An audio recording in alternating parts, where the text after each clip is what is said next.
Hello dear teachers. I want to start today's video with a story that happened with me when I was 6th grader. I wasn't that good in a subject, and the teacher who used to teach that subject was close to my family, so he wanted to push me forward to be better in that subject. He wanted good, but he did something horrible actually. I used to get 60 over 100 in his subject, and step by step he worked hard with me till I reached to have 95 over 100, which is a very good mark.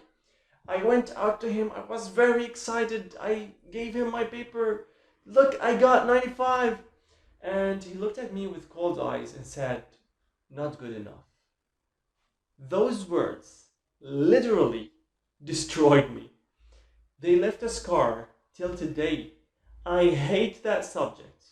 I still hate that subject. I changed the path of my life as far as from that subject. I hated any other subject that is related to it, just because he said few words that were destructive to my personality.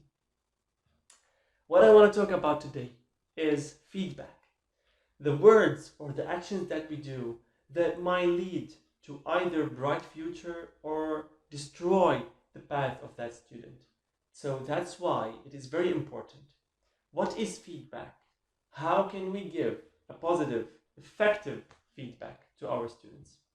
Well, first, feedback is to provide an individual with information, data, gestures, clarifications about his work and about the progress of his performance in order to either to assist him in modifying his performance if he need to adjust it, or in order to confirm or ask confirmation if he was working or going in the correct path.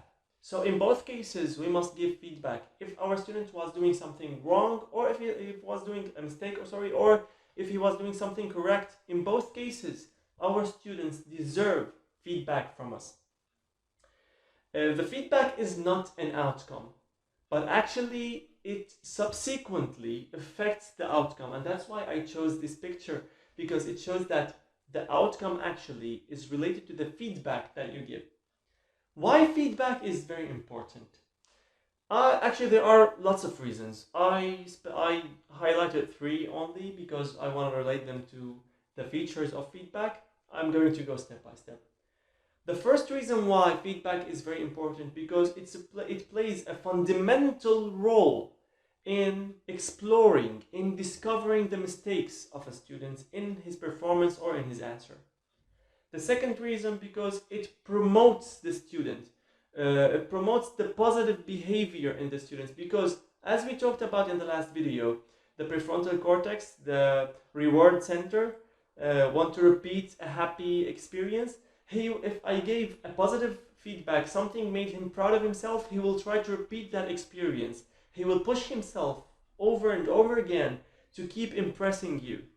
The third reason that it helps the student to improve his mental correction, his self-correction, which is very important because when you give a feedback, he saves it and he will keep it as a way to keep him on the path of answering questions in the similar situation. Well, those are 3 reasons why feedback is very important. And I want to relate them to the 3 features of any feedback you give in your life, whether it was oral or action feedback. The feedback must have 3 features. It must be promotive, it must be motivative, it must be guiding. It must be promotive, so the student will feel proud of himself and he will be promoted to repeat that experience again.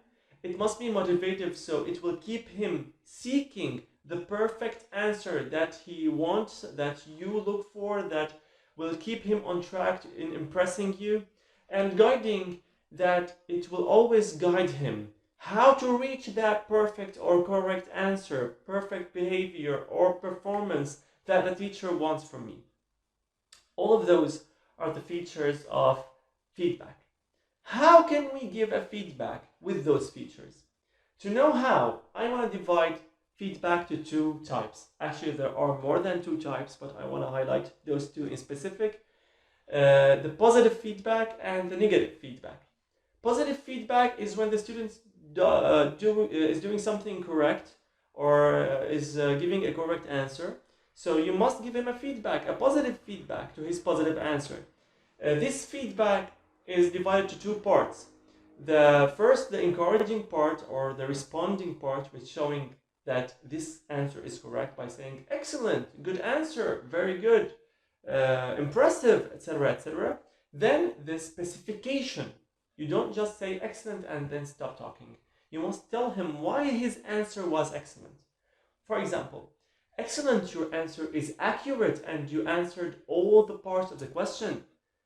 So he will understand, so this question was more than one part. I did a good job in covering them all. So every time we have, I must concentrate on the question and the parts of the question and solve them by covering them all.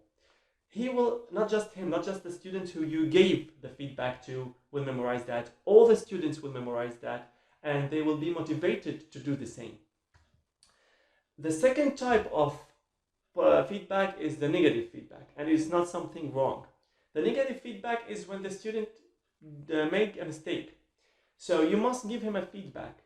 The constructive feedback in this case is to divide the feedback into two parts. I call them the encouraging part and the corrective part, or the guiding part. The encouraging part is to find something positive in his answer, no matter what it was. For example, what a beautiful handwriting. Or for example, he made a presentation. What a great fluency. You talk English very fluent, but you did, etc., etc. You made mistakes in eye contact. You were what a beautiful decoration, but your eye contact was not as good as supposed to be because blah, blah, blah, etc. You give the specifications. So your feedback, to be effective, must first start with something positive. So it will encourage him as a motivating part to keep doing that again, and corrective to be always as good as you want him to be. Those are the types and the way to give to cover the features of the feedback in both cases.